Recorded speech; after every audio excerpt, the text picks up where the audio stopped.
नमस्कार, Taratara boys YouTube channel के अंदर आप सभी का एक बार फिर से बहुत बहुत स्वागत है। और आप हमारे चैनल पर नए हैं तो चैनल को सब्सक्राइब ज़रूर करें। वहीं दोस्तों, महाराष्ट्र से बड़ी अपडेट सामने आ रही है कि सियासी राजनीतिक कयासों के बाद में कांग्रेस के लोकसभा चुनाव 2019 में चुनाव लड़ी उर्मिला मातोंडकर शिवसेना के अंदर शामिल हो चुकी है, और जिसके चलते बीजेपी का प्लान बी सक्सेसफुल हो चुका है। और अगले महीने यानी कि इस दिसंबर में बीजेपी की सरकार बनना तय हो चुका है, क्योंकि देवेंद्र फडणवीस ने बड़ा बयान दिया कि उर्मिला मातोंडकर भाजपा के बी प्लान के तहत शिवसेना पार्टी में शामिल हो चुकी है। वहीं बीएमसी के चुनाव को लेकर उद्धव ठाकरे को सोनिया गांधी ही नहीं बल्कि पूरी कांग्रेस पार्टी ने बड़ा झटका दे दिया है। महाराष्ट्र के अंदर होने वाले बीएमसी के चुनाव को लेकर उर्मिला मातोंडकर समेत शिवसेना पार्टी ने राज्यपाल के पास में करीब 12 नामों को भेजा है मनोनीत करने के लिए, जिसके चलते राज्यपाल भगत सिंह कोश्यारी ने बड़ा एक्शन ले लिया है, उनके नामों को खारिज कर लिया है। लेकिन अभी तक उस प्रस्ताव को पारित नहीं किया गया है और ना ही उन 12 नामों पर अगली मुहर लगी है, जिसके आगे चलते शिवसेना पार्टी के अंदर उर्मिला मातोंडकर शामिल हो गई है। और भाजपा पार्टी ने बड़ा बयान दे दिया कि उनका प्लान भी सक्सेसफुल हो चुका है, क्योंकि अशोक चव्हाण और प्रताप सिंह सरनाईक का भी बड़ा बयान सामने आ चुका है। ईडी की छापेमारी के चलते प्रताप सरनाईक पहले से ही बौखलाए हुए हैं, जो लगातार बयान दे रहे हैं और उनके भी अंदर जाने की तैयारियां हो चुकी है। लेकिन उससे पहले अजीत पवार और अशोक चव्हाण ने 2 बड़े झटके दे दिए शिवसेना उद्धव ठाकरे की सरकार को, जिसके चलते उन दोनों ने ये बड़ा ऐलान भी किया है कि अगर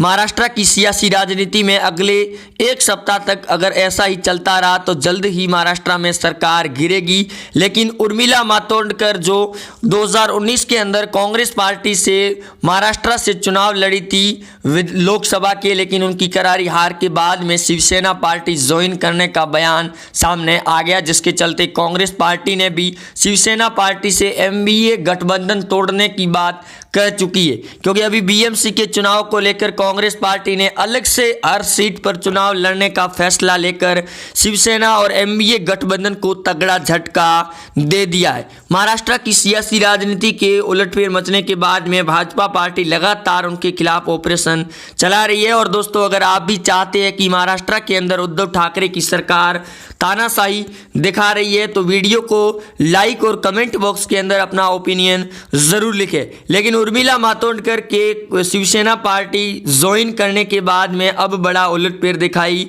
दे रहा है कि शिवसेना पार्टी के अंदर शामिल होते ही वो भाजपा की प्लान बी के तहत पार्टी को ज्वाइन किया गया है। और भाजपा के पूर्व सीएम देवेंद्र फडणवीस पूर्णतः अब आश्वासन भी हो चुके हैं कि अब महाराष्ट्र के अंदर सरकार गिराना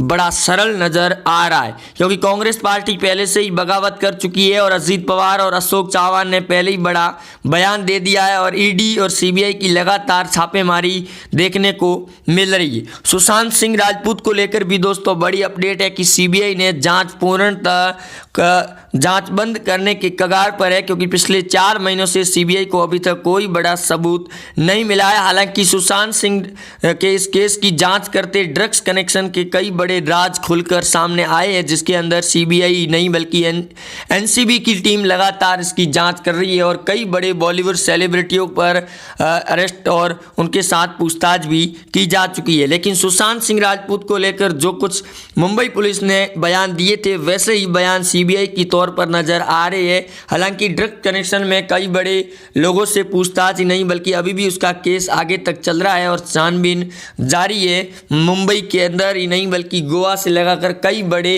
राज्यों के अंदर भी। वहीं उर्मिला मातोंडकर और कंगना रनौत भी कई बार आमने सामने भी हो चुके हैं। इसी वजह से शिवसेना पार्टी और महाराष्ट्र के सीएम उद्धव ठाकरे ने राज्यपाल के पास में प्रस्ताव भेजा है उनको नामित करने के लिए बीएमसी के चुनाव में। लेकिन राज्यपाल ने बड़ा एक्शन लेते हुए बयान साफ तौर पर दे दिया कि अभी तक उन्होंने कांग्रेस पार्टी से रिजाइन नहीं दिया है, उसके बाद में वो विचार करेंगे, अन्यथा उनका नाम खारिज भी कर दिया जा सकता है। जिसके चलते अब राज्यपाल भगत सिंह कोश्यारी को लेकर भी कई बड़े कयास लगाए जा रहे थे, लेकिन शिवसेना पार्टी को झटका दे दिया और एमबीए गठबंधन के अंदर बड़ा उलटफेर भी मच चुका है, क्योंकि शिवसेना और कांग्रेस के अलग रास्ते होते हुए दिखाई दे रही है, जिसका खुद शिवसेना के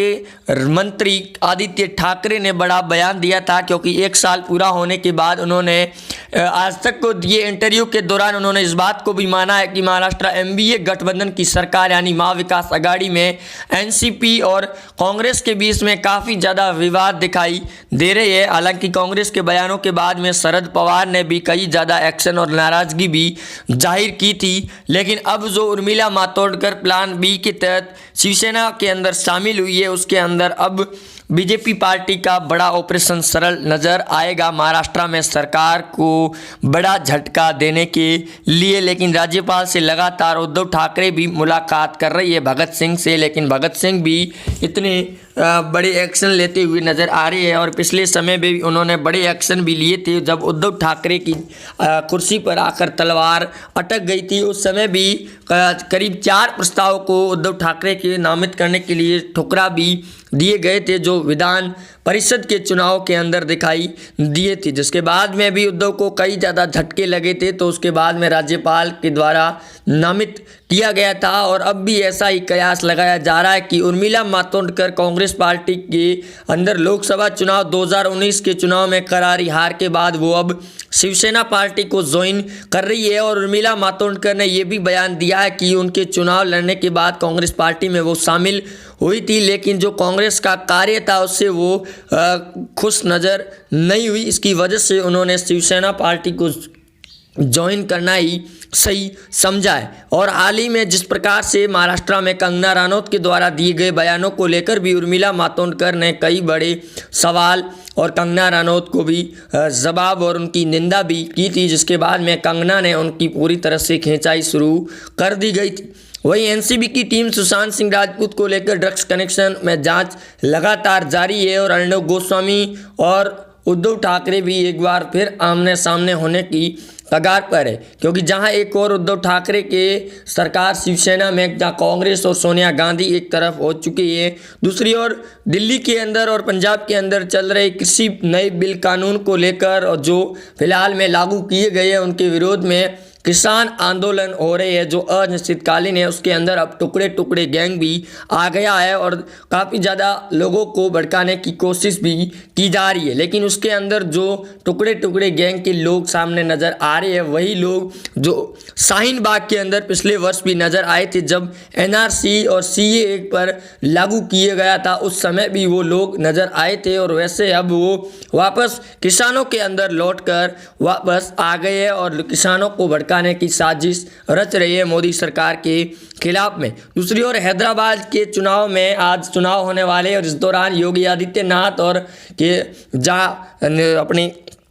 गृह मंत्री अमित शाह के पहुंचने के बाद समीकरणों के अंदर काफ़ी ज़्यादा बदलाव दिखाई दिया था। उसके बाद में असदुद्दीन ओवैसी के भाई अकरुद्दीन ओवैसी पूरी तरह से बौखलाए हुए नज़र आ रहे हैं और वो पीएम मोदी और योगी आदित्यनाथ पर लगातार विवादित टिप्पणियां भी करते हुए दिखाई दे रही है। वो भाषण को संबोधित कर रही है जिसके अंदर वो साफ तौर पर ये बयान दे रहे हैं कि उनसे मोदी और योगी से डरने की कोई ज़रूरत नहीं है और इस चुनाव के अंदर ओवैसी की पार्टी AIMMI पार्टी पूर्ण रूप से जीत हासिल करेगी और आपको भी इसके अंदर बढ़ चढ़ के हिस्सा भी लेना है। और जिस प्रकार वो बयान दे रही है उसके बाद में अब एक्शन लेने की तैयारी में है योगी आदित्यनाथ, क्योंकि हैदराबाद की करीब 150 सीटों पर चुनाव होने वाले हैं। आज उनका चुनाव का पहला चरण शुरू हो जाएगा, जिसके बाद में असदुद्दीन ओवैसी का काफ़ी ज़्यादा हैदराबाद के अपने गृह राज्य में प्रभाव भी रहता है। इसकी वजह से लगातार वो बयानों पर लगाम भी नहीं लगा रहे। लेकिन महाराष्ट्र की जो सियासी राजनीति के अंदर संजय राउत भी अब बौखलाए हुए नज़र आ रहे हैं, क्योंकि हाईकोर्ट की फटकार के बाद संजय राउत की अब पार्टी के अंदर ही नहीं चलती हुई दिखाई दे रही है। हालांकि वो बीजेपी को लेकर कटाक्ष भरे बयान ज़रूर दे रहे हैं कि बीजेपी को जहां एक और पिछले लंबे वर्षों से उनका जब गठबंधन था तो वो उसको मित्र मानते थे, लेकिन उनसे अलग होने के बाद में वो सबसे बड़े शत्रु बन गई है शिवसेना और एमवीए गठबंधन की बीजेपी पार्टी, जिसके चलते उन्होंने राज्यपाल को भी पत्र लिख चुके हैं और उद्धव ठाकरे के सरकार पर भी सवाल खड़े हो चुकी है कि संजय राउत लगातार बदले की भावना से जो कंगना रनौत और बीएमसी के द्वारा कार्रवाई की गई थी उसके ऊपर भी हाई कोर्ट ने उनसे जवाब मांगा है और करीब 2 करोड़ रुपए का नोटिस भी भेजा है जुर्माना भरने के लिए कंगना रनौत के जो बंगले पर बीएमसी के द्वारा कार्रवाई की गई थी। लेकिन अब जो सियासी राजनीति का उठापटक का बयान सामने आया है कि महाराष्ट्र के अंदर बीजेपी की सरकार जल्द बनेगी, इसको लेकर भी बीजेपी के नेता लगातार ये बयान जारी कर रहे हैं कि महाराष्ट्र में अगले यानी इसी दिसंबर माह के अंदर सरकार बनना तय है। और उर्मिला मातोंडकर प्लान के मुताबिक शिवसेना पार्टी को ज्वाइन भी कर चुकी है। वहीं सुशांत सिंह राजपूत को लेकर सीबीआई अंतिम रूप से जांच बंद करने के कगार पर है, जो पिछले लंबे समय से जांच चल रही है। हालांकि सीबीआई ने कोई बयान नहीं दिया है और ऐसा महसूस शुरू हो चुका है कि इस केस के अंदर भी अब कुछ भी नहीं बचा है। भारती सिंह को लेकर कपिल शर्मा शो के अंदर बाहर निकाले जाने की बातें सामने आ रही है। हालांकि अभी तक भारती ने इसको लेकर कोई स्टेटमेंट नहीं दिया है, लेकिन बॉलीवुड इंडस्ट्रीज के अंदर तगड़ा झटका लगा है सुशांत सिंह राजपूत के जाने के बाद में। वहीं आप जुड़े रहेंगे हमारे साथ, चैनल को सब्सक्राइब जरूर करें। मिलते हैं नए अपडेट में, तब तक के लिए जय हिंद, वंदे मातरम।